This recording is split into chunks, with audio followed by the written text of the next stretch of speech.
Kung litso na gani ang isgutan, di gyud magpauwahi ang gikan ni Susugbo, pangitaon gyud kini pagayo. Usa sa mga nagunang lugar nga ilado usab sa lechon dinhi sa atoa mao ang Dakbayan sa Talisay. May mga pakulo usab sila atol sa pagsaulog sa ilahang kapistahan. Ato kining sayran.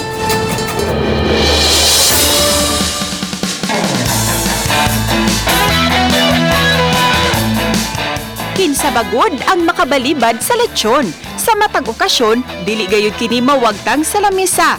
Ning panahon sa pagsaulog sa kapistahan sa Dakbayan sa Talisay, waog tuo ang maong putahe.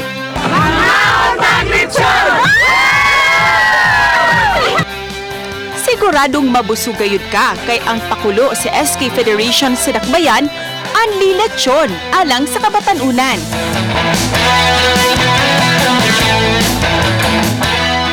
Ang ilang giandam, 13 kalamisa sa lamiang lechon. Din adunay 23 ka mga lechong baboy ang gisawan. Ang mga nakaunan ni kay ato ang mga youth sa Talisay.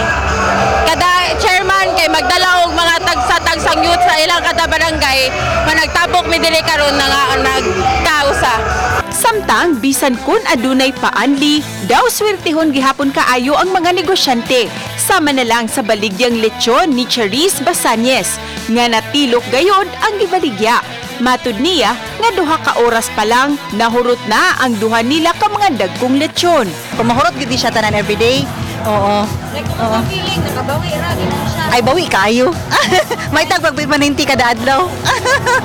Apan hinay-hinay lang mga kapuso kay lisod na kon masubrahan. Uban ni Lian Sinkulan ug Godfrey Relien, Cecil Kibod Castro, Balitang Bisdak.